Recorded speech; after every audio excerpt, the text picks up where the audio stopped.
In talking about distributions, there's one distribution that stands out as being the most important distribution in the universe, and that's the standard normal distribution.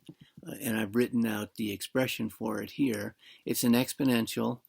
The exponent is a negative of a fraction. The top of that is x squared, the bottom is 2. And there's this kind of funny factor, another fraction, 1 on top, and the bottom is the square root of 2 pi. And that comes up because let's talk about some of the basic properties of distributions. Is first of all, a distribution is never negative, and so that's symbolically written this way. And the integral over the whole universe of the distribution is 1. And so in practice, not today, but generally in practice, you don't have to do the improper integrals to go from minus infinity to infinity. Usually in practice, going this is silly. Minus 10 to 10 almost always works. And so even for something where the domain is infinite. But there it is. And so those are the basic properties. And what you get out of this is that when you look at the graph of P, then if you only integrate between A and B, so there's some P I've made up, and we're going to integrate from A to B, and the integral is the area because P is always greater than or equal to 0, and so that area is the proportion of the observations or the probability of being between A and B. So these things are defined by integrals. There's a couple of other things that go with this, and while we're on the topic, we might as well talk about them. The mean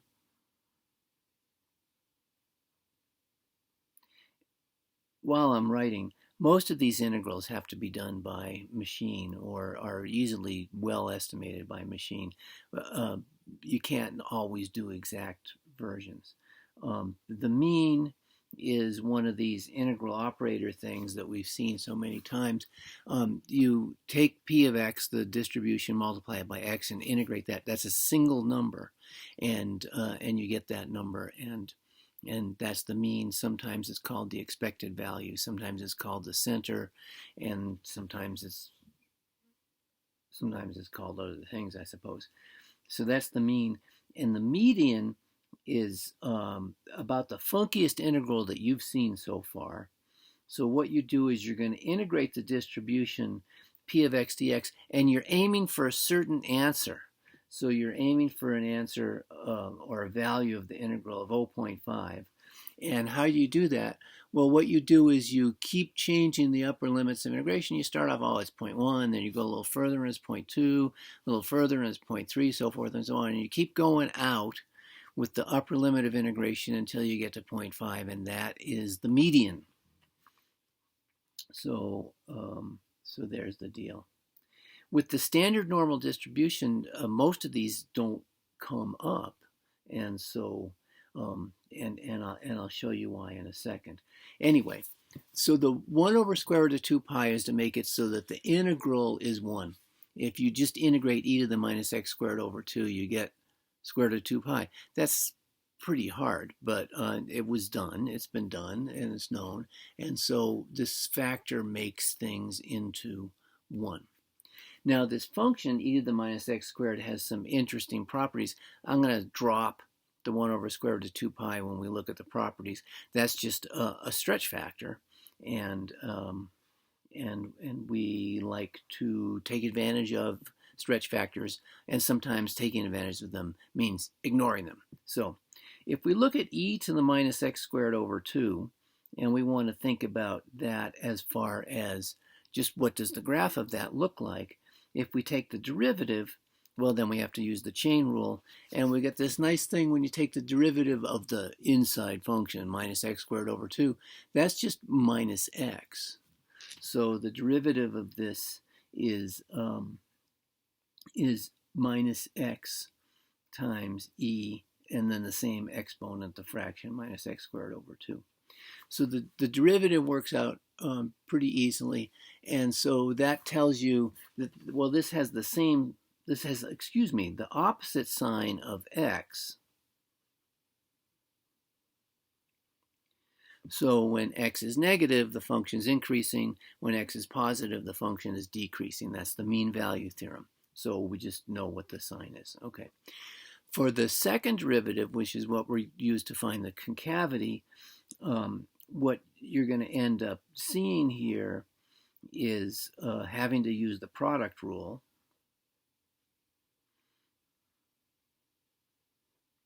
So the second derivative of the standard normal distribution is the first derivative of what we just found. We have to use the product rule there, and there's this minus sign, and do the parentheses first. So I'm going to do the parentheses first. And so derivative of the first times the second, well, that's just e to the minus x squared over 2, plus the first times the derivative of the second, which is minus x squared e to the minus x squared over 2. And you get the exponential factor comes out, and what you get is, you know what, we don't care what it equals to. What we care is that it's the same sign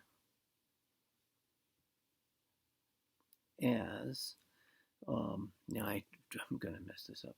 It's the same sign as x squared minus 1. So the signs of x squared minus 1 look like this. And so there's a cartoon graph of x squared minus 1. So the standard distribution, here, is concave up, and then it's concave down, and then it's concave up. And that pretty much determines the graph.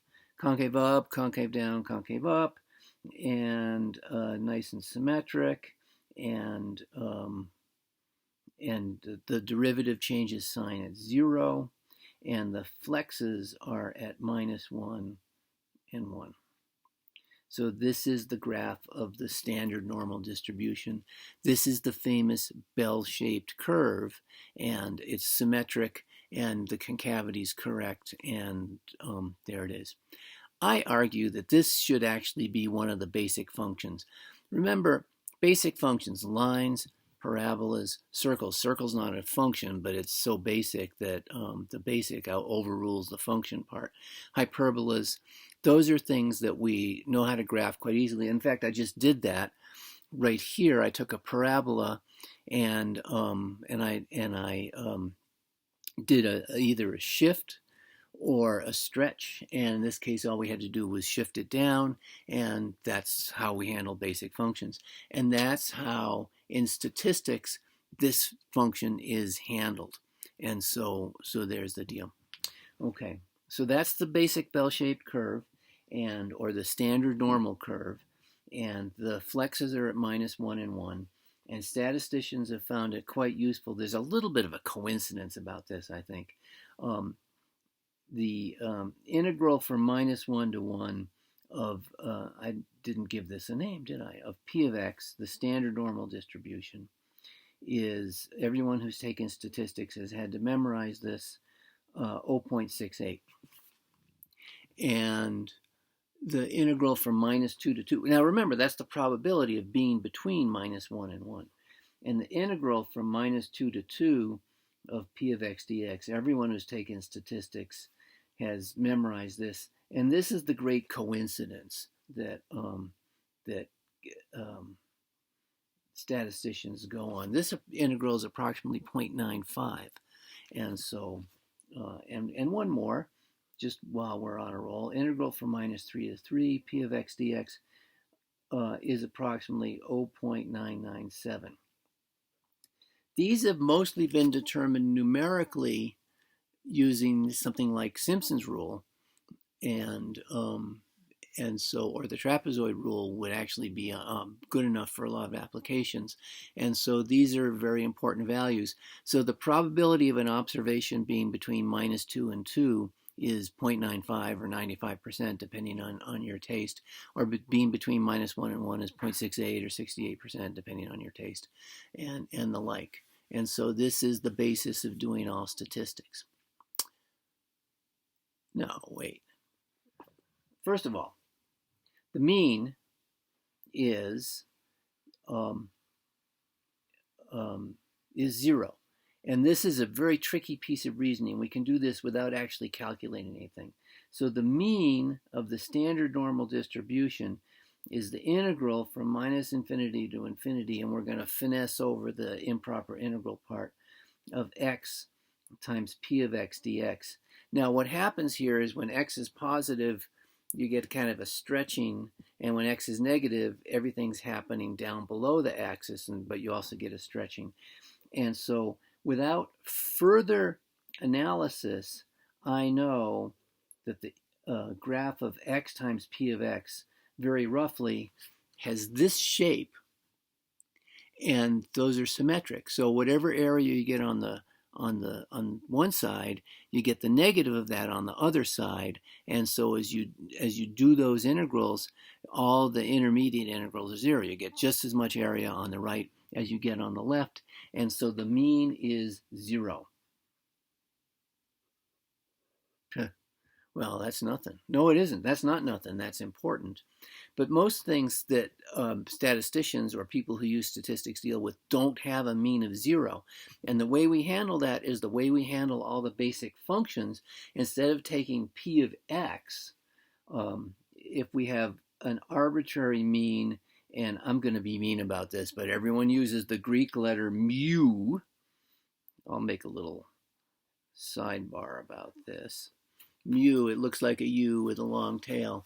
Anyway, everyone uses mu for the mean, so you're going to use mu for the mean because everyone around you is going to use mu for the mean. And if you want people to know what you mean by mean, then you have to use the symbol for mean, which means mu.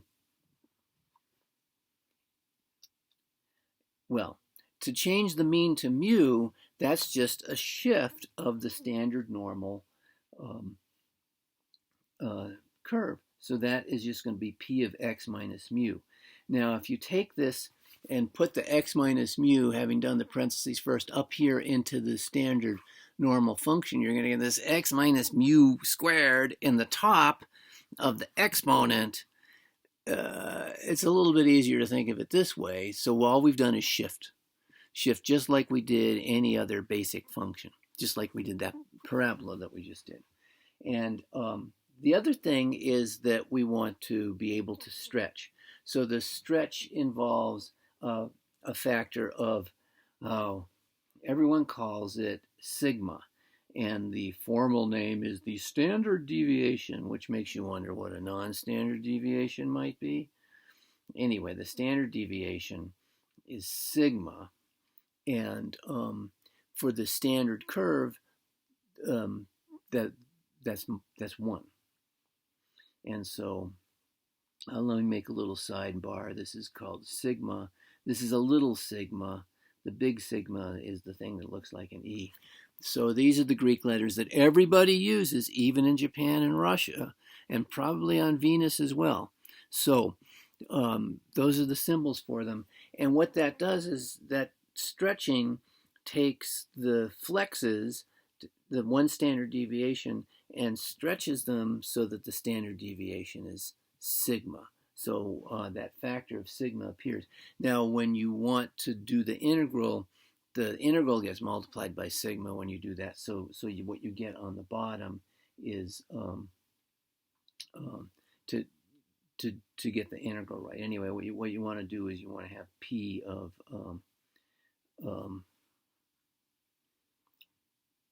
this is not a standard deviation.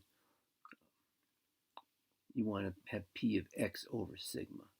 So that's the stretch that you do. Now, if you put this up into here, now you're going to have x minus mu over sigma in parentheses squared at the top of a fraction and the exponent. And so that's this confusing formula that you see in all the statistics books. And it's not that confusing. It's taking a basic function, the I argue that the bell-shaped curve is a basic function, and moving it around in the way that we move around other functions. We've done this a ton with sine, and we've done it with parabolas. I just did it with parabolas without even thinking that I was going to be doing it with parabolas. And so when we do calculus stuff with this, the most the most important of all the distribution functions, we just do calculus stuff with it. If you try to write out the formula, it's pretty complicated, but the concept is fairly easy. So in statistics, they'll call this Z. Well, in Canada and England, they call it Z, but that's what it is. And so this is the calculus behind an extremely large percentage of everything that gets done in statistics.